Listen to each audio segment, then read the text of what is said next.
Bien-aimés dans le Seigneur, shalom, shalom chez vous. Rhapsodie des réalités du mardi 9 septembre 2025. Pasteur Christ partage avec nous sur le thème « Vivez de l'intérieur ». Alléluia. Notre verset d'ouverture tiré de Romains 8, verset 14. « Car tous ceux qui sont conduits par l'Esprit de Dieu sont fils de Dieu. » Alléluia. Ecclésiaste 3, 11 nous dit quelque chose de remarquable. Il a fait toutes choses belles en son temps et il a mis le monde dans leur cœur. La Bible du semeur le rend magnifiquement. Elle dit, il a fait toutes choses belles en son temps. Il a aussi mis l'éternité dans le cœur de l'homme. Pensez bénie, alléluia. Le monde est dans votre cœur. L'éternité est dans votre cœur. Par conséquent, vivez de l'intérieur. Cela devrait vous aider à comprendre les paroles du Seigneur Jésus dans Matthieu 12, verset 35. L'homme bon tire de bonnes choses du bon trésor de son cœur. Tout est dans votre cœur. Réfléchissez-y. Non seulement le monde et l'éternité sont dans votre cœur, mais celui qui a créé le monde et l'éternité est aussi dans votre cœur. 1 Corinthiens 3, 16. Ne savez-vous pas que vous êtes le temple de Dieu et que l'Esprit de Dieu habite en vous? L'Esprit de Dieu vit en vous. C'est pourquoi, dans le christianisme, nous vivons de l'intérieur. La vie chrétienne se vit de l'intérieur vers l'extérieur. L'Esprit de Dieu vous guide et vous fortifie de l'intérieur. Paul, par l'Esprit, a dit dans 2 Corinthiens 4, verset 7, « Mais nous portons ce trésor dans des vases de terre. » Puis le verset 16 dit, « C'est pourquoi nous ne perdons pas courage. Et si notre homme extérieur se détruit, notre homme intérieur se renouvelle de jour en jour. » Gloire à Dieu. Alléluia. Les forces de la vie sont dans votre cœur, dans votre homme intérieur. C'est pourquoi la Bible dit, garde ton cœur plus que toute autre chose, car de lui viennent les sources de la vie. Proverbe 4, verset 23. Si vous entraînez votre cœur, votre esprit à écouter la voix de Dieu, vous saurez toujours quoi faire, où aller et comment réagir aux problèmes et aux circonstances de la vie. Vous marcherez toujours dans la victoire. Il n'est pas étonnant qu'ils disent, « Mon fils, donne-moi ton cœur et que tes yeux observent mes voies. » Proverbe 23, verset 26. Vivre selon son esprit signifie aussi parler selon son esprit, proclamer la parole de Dieu avec foi.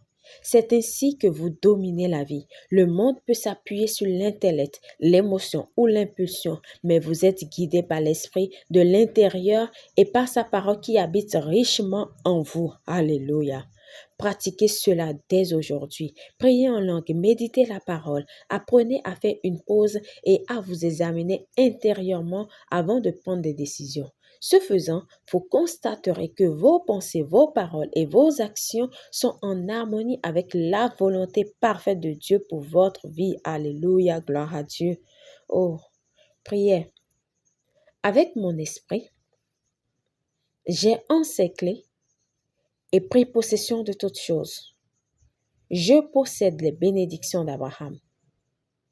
La vie, l'immortalité et l'éternité sont dans mon esprit. Je vis de l'intérieur, guidé par la sagesse divine et doté de la puissance nécessaire pour une vie de réussite et d'impact, tandis que l'Esprit de Dieu me guide dans toute la vérité et me fait marcher dans la victoire aujourd'hui au nom de Jésus. Amen. Pour une étude approfondie, nous lisons Ecclésiaste 3, verset 11, Jean 16, verset 13, 1 Jean 2, verset 27. Alléluia. À présent, nous aimerions vous donner l'opportunité de recevoir le Seigneur Jésus-Christ comme Seigneur et Sauveur de votre vie. Alléluia. Vous devez croire qu'il est venu sur la terre, qu'il est mort pour vous et que Dieu l'a ressuscité d'entre les morts. Alléluia. Alors, si vous croyez, faites cette prière de tout votre cœur et de manière à vous entendre, afin de recevoir également le Saint-Esprit habitant en vous et vous guidant de l'intérieur vers l'extérieur. Alléluia. Dites, ô Seigneur Dieu, je crois de tout mon cœur en Jésus-Christ, Fils du Dieu vivant. Je crois qu'il est mort pour moi et Dieu l'a ressuscité d'entre les morts. Je crois qu'il est vivant aujourd'hui. Je confesse de ma bouche que Jésus-Christ est le Seigneur de ma vie à partir d'aujourd'hui. Par lui et en son nom, j'ai la vie éternelle. Je suis né de nouveau. Merci Seigneur d'avoir sauvé mon âme. Je suis désormais un enfant de Dieu. Alléluia.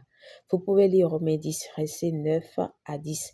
Félicitations si vous avez fait cette prière. Vous êtes désormais un enfant de Dieu et bienvenue dans le royaume des enfants de Dieu.